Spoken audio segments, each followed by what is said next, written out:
சீக்கிரமே selfie mental ஆஸ்பத்திரி ஒண்ணு கட்டணும் போல இருக்கு. அந்த அளவுக்கு போயிட்டு இருக்குது செல்ஃபி மீதான மோகம். இருந்தாலும் அது ஒண்ணும் பெரிய தேச குற்றம் இல்லையே. முன்னாடிலாம் போட்டோ எடுக்கும் போது லேசா வெக்கப்பட்ட நம் மக்கள் இப்ப கொஞ்சம் கூட கூச்சம் இல்லாம நினைச்ச இடத்துல இஷ்டப்பட்ட போஸ் கொடுத்து நின்னு போட்டோவா எடுத்து தள்ளுறாங்க.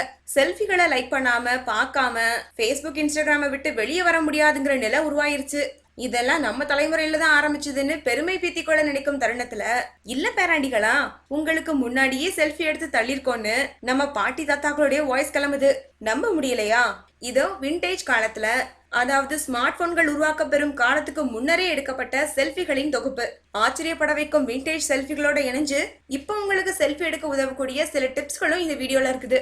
வாங்க அந்த போட்டோஸ்லாம் பார்க்கலாம். முதல்ல லுக்க மாத்தணும். ரெண்டாவது ரூல் ஆஃப் தேர்டா மறக்க கூடாது. மூணாவது டிப்ஸ் என்னன்னா கிடைக்கக்கூடிய ஒளியை பயன்படுத்த தெரியணும். நாலாவது உங்களுடைய ஆங்கிளை மாத்தி போட்டோ எடுங்க. அஞ்சாவது டிப்ஸ் என்னன்னா ஃப்ரண்ட் கேமராவை பயன்படுத்தணும். ஆறாவது டிப்ஸ் என்னன்னா செல்ஃபி எடுக்கும் போது 2 கைகளையும் பயன்படுத்தணும். ஏழாவது நெருக்கமா கிளிக் பண்ணணும். எட்டாவது உங்களுடைய கண்கள், ஹேர் ஸ்டைல், அப்புறம் கன்னங்கள் இதெல்லாம் ரொம்பவே பிரைட்டா இருக்கும்படி பாத்துக்கணும். 9வது டிப் என்னன்னா செல்ஃபி ஃபில்டரை மாத்தி மாத்தி முயற்சி செஞ்சு பார்க்கலாம்.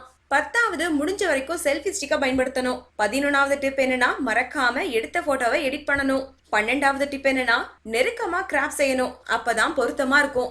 13வது டிப் என்னன்னா சுவாரஸ்யம் சேர்க்கறது ரொம்பவே அவசியம், இல்லனா போர் அடிச்சிடும் உங்களுடைய செல்ஃபி. 14வது டிப் தொப்பி இல்லனா கூலிங் கிளாஸ் இந்த மாதிரி எல்லாம் போட்டுக்கிட்டா ரொம்ப நல்லா இருக்கும். 15வது டிப் சந்தோஷம், சிரிப்பு, கோபம், நக்கல்னு எல்லாத்தையும் வெளிப்படுத்தணும், உம்முன்னு இருக்க கூடாது.